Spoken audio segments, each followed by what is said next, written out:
has to be Ukraine-Russia. And I want to help, NATO wants to help, my colleagues want to help to basically deliver on your vision of peace in Ukraine. And I really want to thank you for everything you're doing, including breaking the deadlock with Putin, starting the dialogue in February when you came in as president in January. But also for everything you did with NATO, the fact that we are now at this 5%, the huge success in The Hague at the NATO summit, the fact that Europeans are also stepping up when it comes to Ukraine, basically the weapons from the US being delivered to Ukraine, paid for by allies, and the Europeans coming together to discuss how can we sustain Ukraine post the peace deal. All of this is evidence of your leadership of pushing the Europeans and the Canadians to do more, to deliver, and to equalize in spending with the US. So on all of this, and today we will talk more on how we can really bring Ukraine to the next phase and get this terrible war, and all the bloodshed ended. And as you know, we are going to be making a big trip next week. Some of you are going with us. We'll be going to Malaysia, South Korea, and Japan. In South Korea, I'll be meeting with President Xi of China. We'll have a pretty long meeting scheduled. We can work out a lot of our questions and our doubts and our tremendous assets together. So we look forward to that. I think something will work out. We have a very good relationship, but that'll be a big one. We canceled the meeting with President Putin. It didn't feel right to me. It didn't feel like we were going to get to the place we have to get, so I canceled it. But we'll do it in the future.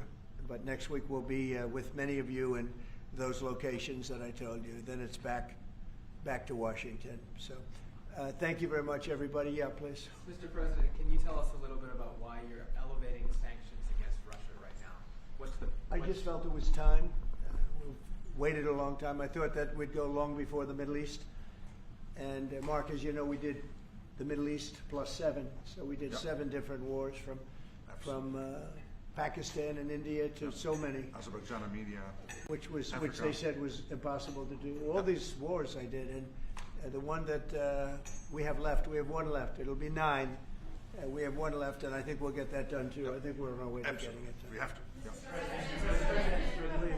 Mr. President, do you have a timeline for when you think this war is going to be over because of your leadership? No, I don't have a timeline. You can't have in war, it's hard to have a timeline. You know, so many things happen in war. Go ahead. What about Tomahawk missiles? Putin is definitely Well, afraid the of problem with the Tomahawk that a lot of people don't know, it'll take a minimum of 6 months, usually a year, to learn how to use them. They're highly complex. So the only way a Tomahawk is going to be shot is if we shot it, and we're not going to do that. But there is a tremendous learning curve with the Tomahawk. It's a very powerful weapon, very accurate weapon, and maybe that's what makes it so complex. But it will take a year. It takes a year of intense training to learn how to use it. And we know how to use it, and we're not going to be teaching other people. It's too far out into the future. Yes, Mr. President. Yes, please. I saw, Mr. President, that you said as recently as yesterday that you still believe that Putin wants to end the war. Yeah, And today I do. You took this step to ratchet up the sanctions and put more pressure on him. What else are you going to do to encourage him to get there, or can you explain why you do believe that he wants peace? Yeah, it's a good question. Today is a very big day in terms of what we're doing. Look, these are tremendous sanctions. These are very big. Those are against their 2 big oil companies. And we hope that they won't be on for long. We hope that the war will be settled.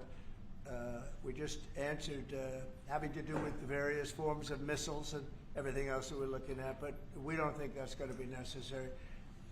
We would like to see them just take the line that has been formed over quite a long period of time and go and let's go home. Last week they had almost 8,000 soldiers killed. Many Russians were killed last week. Many Ukrainians were killed last week. We think it's ridiculous and would like to have it end. Why do you think you want peace, though? Why do you still believe that? I think they want peace. I think they both want peace at this point. It's been, it's almost 4 years. You're going into 4 years. And if I were president, it never would have started. But yeah, it's time. Mr. President, on the shutdown, will you do plan to meet with Democrats before you head to Asia? And if not, why not meet with Democrats? Well, I think it's a shame that it's shut down because we have the greatest economy, as you were saying before. We have the greatest economy in the world right now, by far, the United States. We have almost 18, now it was 17, now it's $18 trillion being poured into our country. and it's no time for shutdowns. I don't think it's affecting what we're doing, but it's too bad for a lot of people. We have a lot of good people that aren't working right now that should be, and it's because the Democrats want to try and renegotiate a deal that they had negotiated. They want $1.5 trillion given to illegal immigrants who came into the country, and it's going to hurt the health care of citizens of our country that have been paying into it, that have been working hard for it, that really deserve it. So we're never going to do that. It's not going to happen. And I will tell you, there are a lot of good Democrats that really want to make a deal. And I think all we need is 5 Democrats, because we have a great support on the Republican side. So I think we need 5 Democrats, and there are a lot of them that want to make a deal. So I think at some point, common sense will prevail. Yeah, go ahead, you can finish up. On the drug boat strike in the Eastern Pacific, Yeah. can you explain to us what that was about, how it was conducted? Yeah, sure. Well, they had one today in the Pacific. And the way I look at it every time I look, because it is violent, and it is it's amazing that the weaponry, that everyone, they have these boats that go 45, 50 miles an hour in the water. And when you look at the accuracy and the power, look, we have the greatest military in the world. We have the greatest weapons in the world. And you see a little bit of it there. One shot, everyone dead center. And the only way you can't feel bad about it is you realize that you won't feel badly about it, is you realize that every time you see that happen, you're saving 25,000 American lives. Every one of those boats that gets knocked out is saving 25,000 American lives, not to mention the torn up families all over the country. And whenever I see that, I say to myself, I just saved 25,000 lives. I will say that there are very few boats traveling on the water right now. Actually, that includes fishing boats, that includes any other kind of boat. But there are very few boats traveling on the water. So now they'll come in by land to a lesser extent, and they will be hit on land also.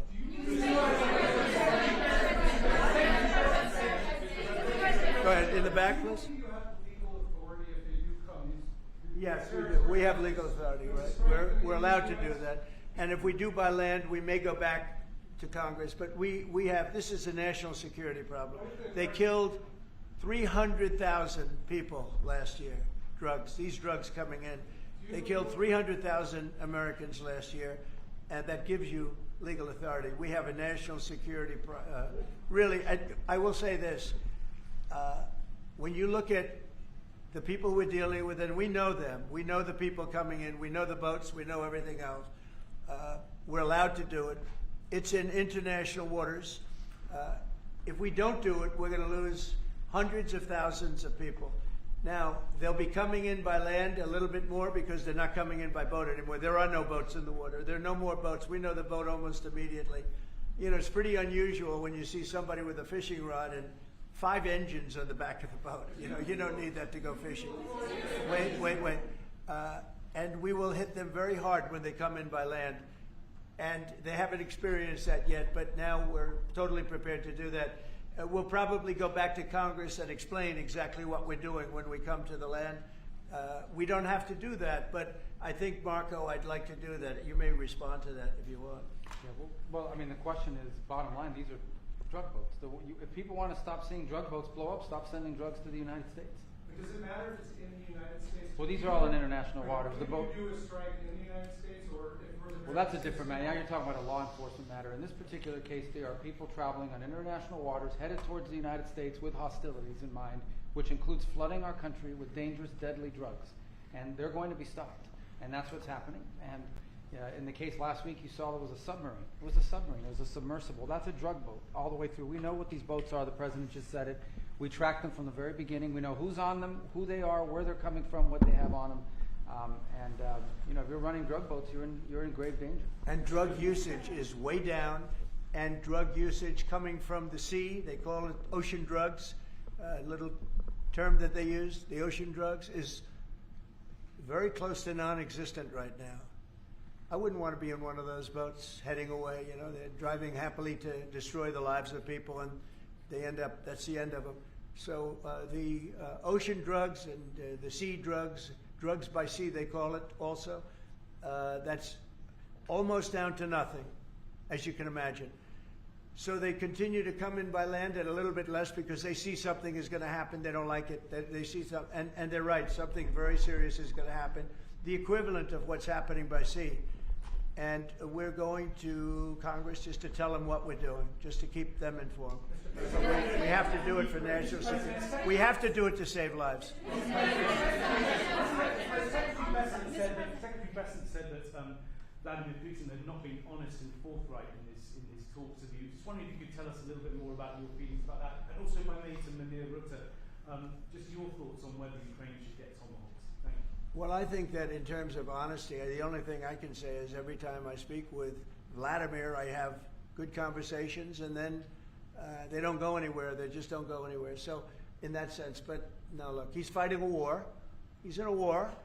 That's two very competent sides, and that's the way war is. You never know with war, but I would say that it's time to make a deal. A lot of people are dying. You know, they're not Americans, but they're people. They're souls, and they're dying by the thousands, worst since World War II, and we really should stop it. And to your other question, yes. Please. Sorry, to your other question, this has been consistent from this president when we first met again after your re-election in Mar-a-Lago in November. You said we have to stop the killing. This is close to your heart, and this is your vision. That's why this war needs to end. When it comes to tomahawks or whatever system, it's up to individual nations to decide whatever they want to supply to Ukraine. NATO doesn't take a position, but I can assure you this. When the president called me in July and said we want to again send weapons into Ukraine, paid for by our allies, the Canadians and the Europeans, that was an important moment. And that is now taking place, and the ambassador, myself, we're working hard at this. Already a couple of $2 billion of weaponry into Ukraine from the US, paid for by allies. So I'm not going to comment on about the tomahawks, but when it comes to the US and all the support for Ukraine, it is there and it is close to the president's heart, and I know this. I will say this, and you know, Mark can say it better than anybody. The European nations and Canada have really pulled together, and it's beyond even that. I mean, it's really beyond that. I was with the Australians, the New Zealanders, Japan. They all. If you want to really add them up, we could really add them up. But NATO, basically, European and Canada, and a lot of other nations, they've really band together. They are not happy about what's happening with Russia and Ukraine. They're not happy at all. Neither am I. Mr. President. Jeff?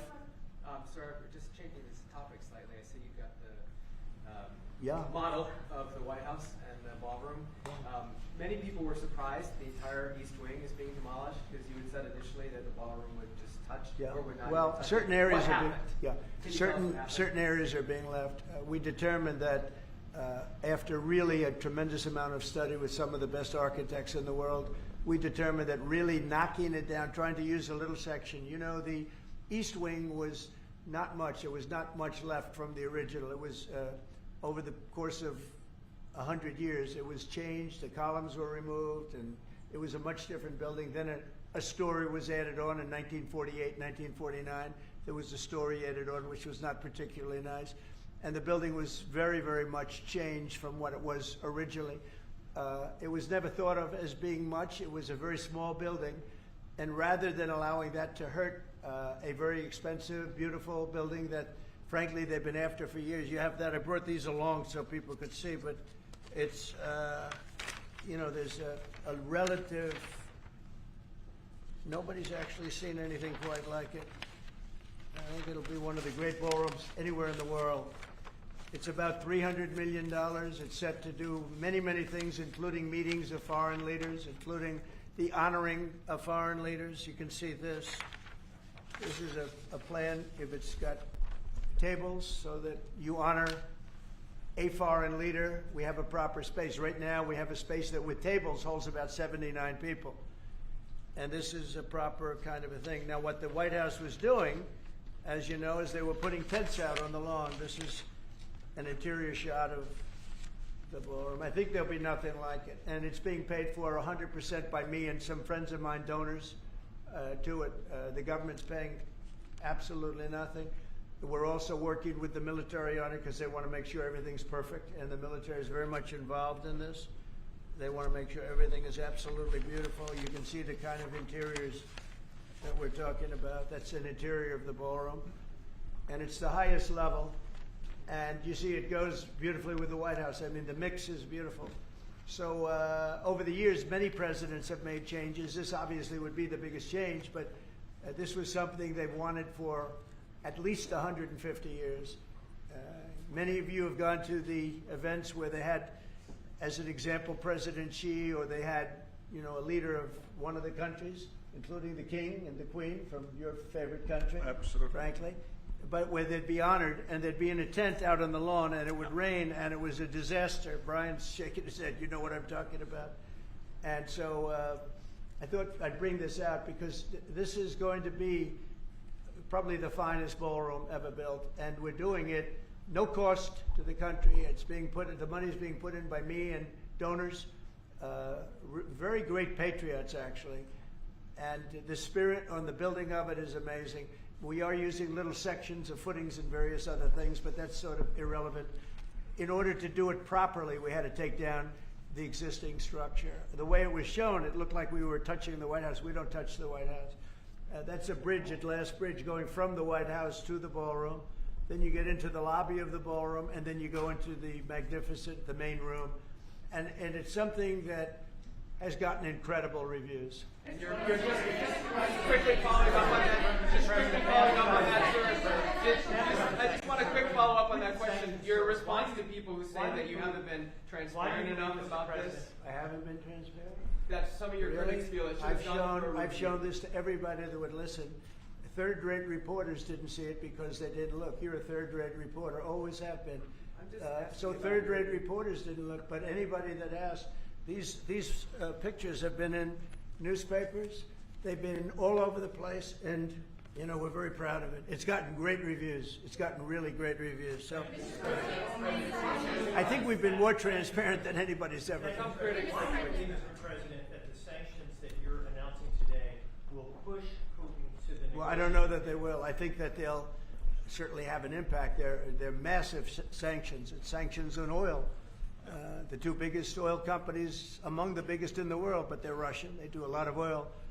And hopefully it'll push, hopefully he'll become reasonable, and hopefully Zelenskyy will be reasonable too. It takes two to tango, as they say, and we're going to find out. They hate each other. These two people hate each other. You know that better than anybody. And it makes it more difficult than it should be. This should be easier to do. But the level of hatred between Zelenskyy and Putin is very substantial. Could I add one thing? What the president is doing today with these sanctions is putting more pressure, of course, on both parts, in this case on Russia. It's all about changing the calculus, making sure that Putin understands that the president's vision this weekend of having a ceasefire, stop where they are, as you literally said, that this has to be step one now. And for him to really accept that vision and to come to the table. And then you have to put pressure, and this is exactly what he did today. Along with Europe. I mean, Europe, look, they've actually become friends of mine. I think Yes. all of them. Yeah. We have a very close relationship, and they want to see it end too. They really want to see it end. But I can say they're totally committed. If this went on for 10 more years, Europe is behind them. They just can't let that happen. You can't let what's been going on. Now, it should have never happened. It would have never happened if I were president. But it did happen. I inherited. This was Biden, a man who was, without question, you take a look at the new walkway, the Presidential Walk of Fame, we call it. Biden is the worst president we've ever had, if he was even a president. The people that surrounded that desk made those decisions. But this should have never happened. It wouldn't have happened. But it did happen. I inherited it. We're going to get it ended, hopefully soon. Yes, please. You had a Truth Social post earlier this afternoon talking about a Wall Street Journal report as a fake story. Yeah, It fake. sort of Wall framed- Street Journal is fake. So this- Less fake on financial than it is on gossip.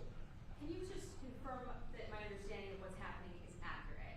As I understand it, that story framed it like we had just lifted the U.S. a restriction on intelligence. No, it said that I gave Ukraine permission to shoot missiles deep into Russia. I didn't do that.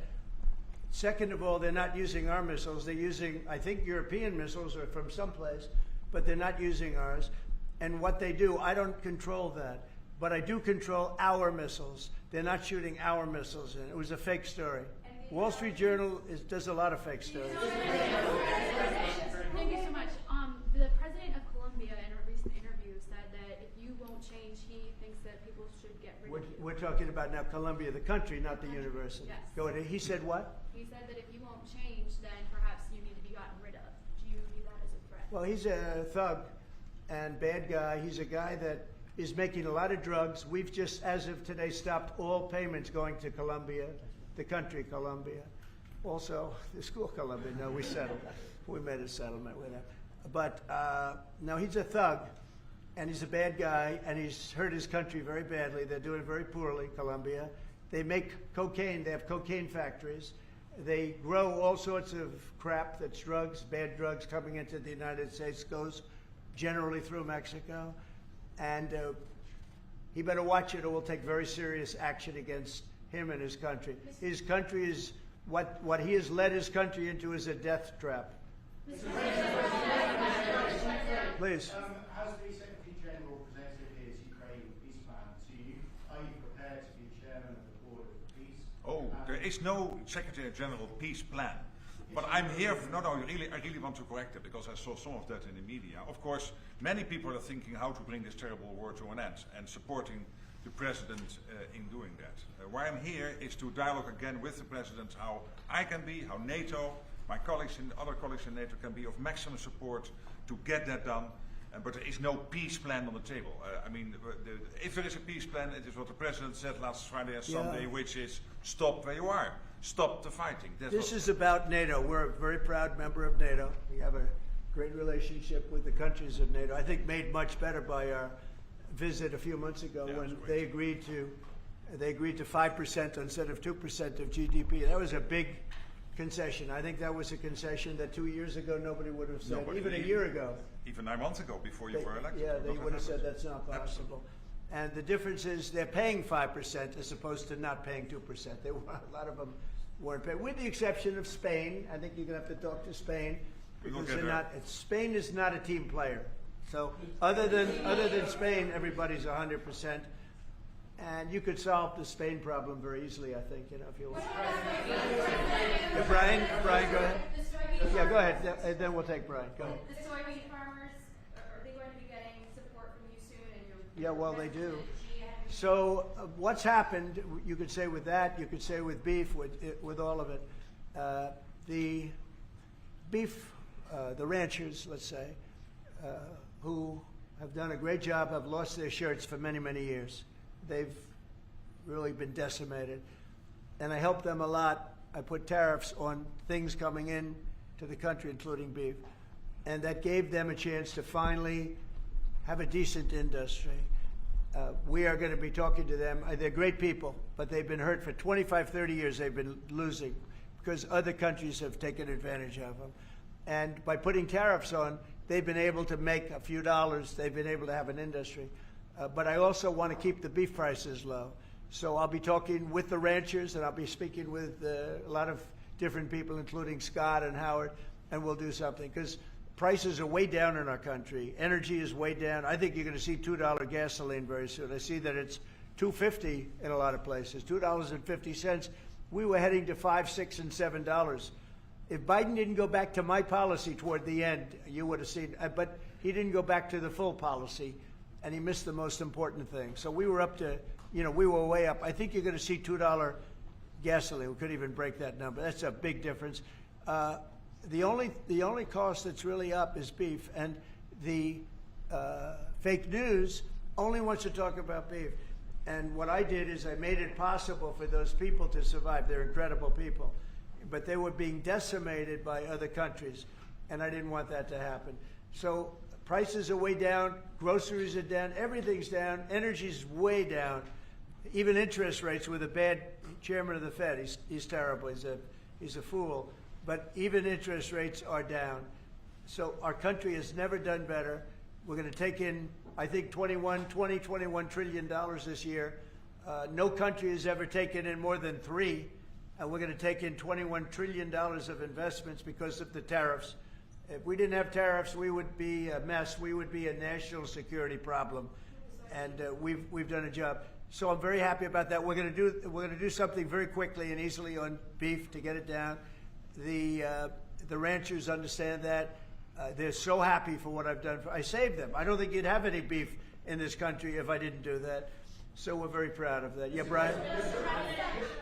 Yesterday in Los Angeles, immigration officials were attacked by some protesters. Yeah, sure. In an attempt to arrest an illegal alien. Gavin Newsom, other Democrats have used very aggressive language in terms of how to address ICE agents out in the field. Is there any responsibility that we can place on Gavin Newsom and other elected officials for using such aggressive language? Well, Gavin has to be careful. Remember that when I first came in, they had a terrible riot in Los Angeles. They had the fires, which shouldn't have happened. They didn't have the water for the fires. They should have had the water coming in from the Pacific Northwest. They didn't have the waters. They didn't have water in the hydrants or the sprinklers. So they had the fires, and then they had the riot. And if we didn't go and take care of that riot, you would have lost Los Angeles. You would have canceled the Olympics, which is because of me in Los Angeles. And the police commissioner, the head of the police, said, if the president didn't come in, we would have lost Los Angeles. We did not have the capability of taking care of it. And he said it very strongly. And we did a great job. And within a week, it was all done. Within one day, it was done. But within a week, it was all done. And then they go back to their normal practice of weakness, of not taking care of criminals, meaning taking care of putting them in jails where they should be. Washington, D.C., and you all are the best people for that, because Washington, D.C. is now one of the safest cities. It was one of the most dangerous cities in the country. Now Washington, D.C., believe it or not, I'm embarrassed to say it in front of you, but Washington, D.C. went from one of the worst, most dangerous cities to you can walk down the street, you can send your child to meet you at a location. Your child is going to be fine. We have a very, very safe city, one of the safest, and very proud of that. Memphis, by the way, is coming along fantastically. We're in Memphis right now. We had the FBI in Chicago. We're doing things.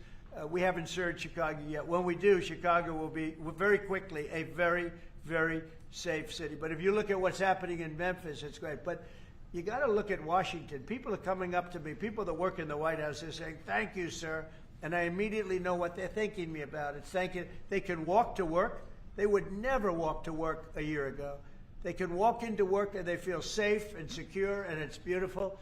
And I'll tell you what, it's really an honor to add that great ballroom to the structures in Washington. It's going to be one of the great ballrooms of the world, and I think it's going to be something you're all going to be very proud of. As it relates to your meeting that's coming up with President Xi, what do you hope comes out of that meeting? What deliverables? I think we'll make a deal. I think we're going to make a deal on the rare earth is the least of it. Look, the tariffs are much more powerful than the rare earth. The rare earth is a disturbance, but there's a lot of rare earth around. I'll tell you, I've had more calls on rare earth. We've got it. Everybody's. We'll make a deal on, I think, everything. I think we're going to make a deal on soybeans and the farmers. I think we're going to make a deal on maybe even nuclear. President Putin in his call mentioned to me about nuclear, where we do a de-escalation, and I'm fine with that. I think it's good. I think it's a very appropriate thing. We have the most nuclear weapons. Russia's second. China is actually third by a long way, but they'll be even within 4 or 5 years. Too many. And we are talking about de-escalation. That's already being talked about. And I think we'll probably add China into the mix. Nuclear weapons. Russia's second. China is actually third by a long way, but they'll be even within 4 or 5 years. Too many. And we are talking about de-escalation. That's already being talked about. And I think we'll probably add China into the mix. Mr. President, can you convince President Xi to stop purchasing all of that Russian oil that's funding this war against Ukraine? Well, I think I'll be talking to him about it. I think it's a little bit of a different talk. India, as you know, has told me they are stop. It's a process. You can't just stop it. But by the end of the year, they'll be down to almost nothing. That's a big thing. That was almost 40% of the oil. India, they've been great. Spoke to Prime Minister Modi yesterday. They've been absolutely great. China's a little bit different. They're a little bit different relationship they have with Russia. It was never good, but because of Biden and Obama, they got forced together. They should never have been forced together, but they're a little bit forced. But they're by nature, they're not.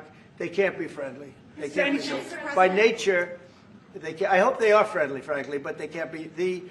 You should not have forced Russia and China together. And Biden did that, and Obama did that. They forced them together because of energy, because of oil, and so they are closer than they would normally be. I think I'll probably be talking about it. What I'll really be talking to him about is how do we end the war with Russia and Ukraine, whether it's through oil or energy or anything else.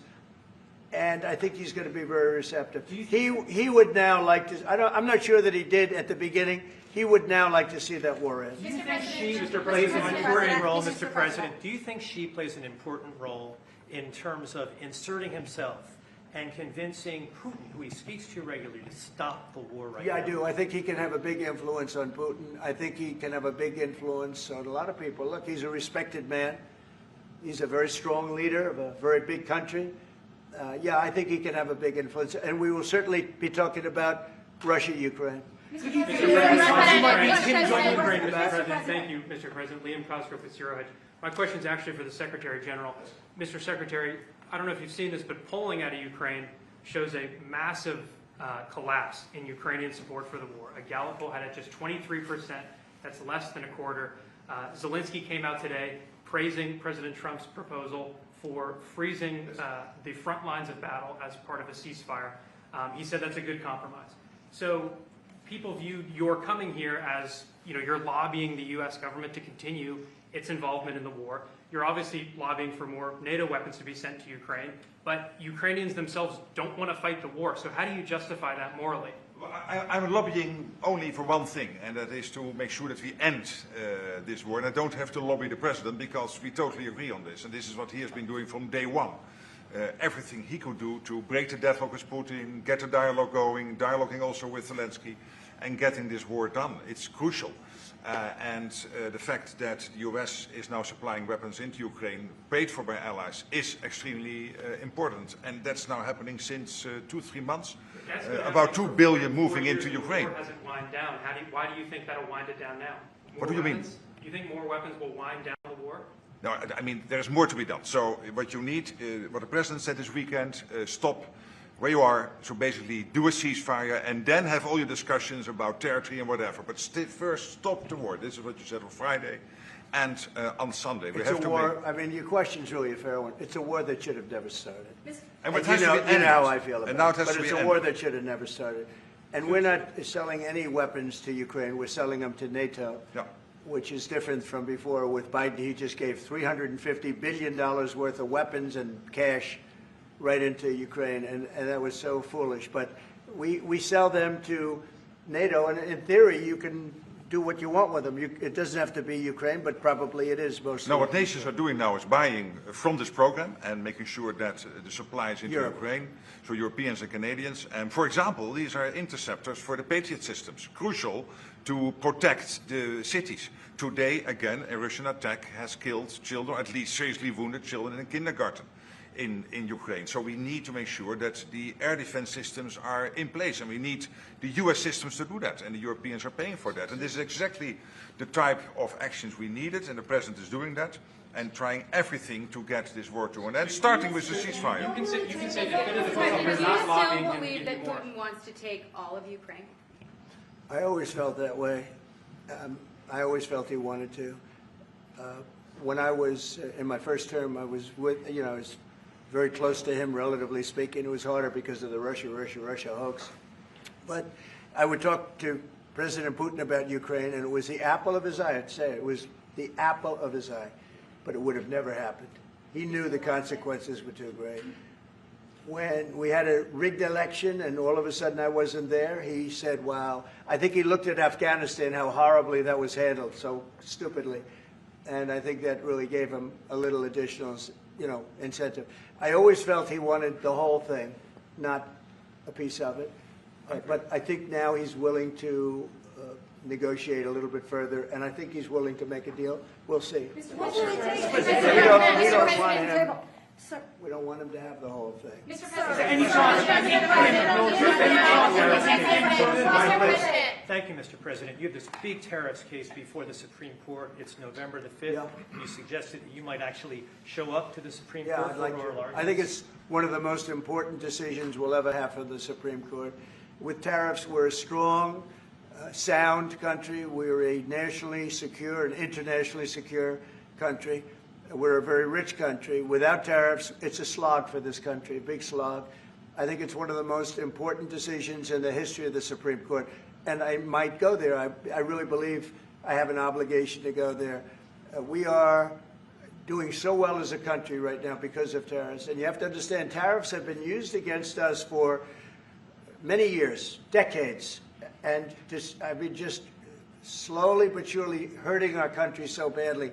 That's why we owe $37 trillion. We owe that because other countries have taken advantage of us over many, many decades, And now we're a rich country. We're taking in money like we've never done before. Without tariffs, that would not be happening. And also, I solved, as you know, 8 wars.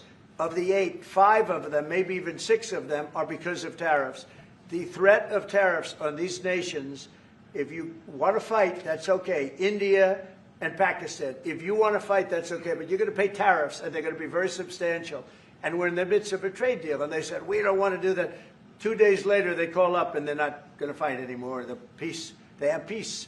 But I've done that out of 8, I would say 6 times, 5 times, 6 times. Tariffs are vital to this country. And tariffs have been used against us by China, by every other country, and all we're doing is using them to negotiate fair deals. And as you know, we made a fair deal with Japan, we made a fair deal with all of Europe, the European Union. We made a fair deal with South Korea. These are countries that were taking so much money away from us, not sustainable, and now we're taking in hundreds of billions and even trillions of dollars. If this country is not allowed to have tariffs, if this country is not allowed to have the President of the United States negotiate on behalf of it with tariffs, we are put in a position where we're going to be a third world country. We can't let that happen. I think it's the most important case that we're going to have for many, many years to come. One of the most important cases we've ever had. With tariffs, we're a rich, secure country. Without tariffs, we're a laughingstock. We'll be a laughingstock. And I don't want to have anything to do with that. Thank you very much. Thank you. Thank you. Thank you very much. Thank you, sweetheart. Thank you very much. Thank you. Thank you, Mr. President. Thank you very much. Thank you, Russ. Keep going. Keep going. You know. Thank you.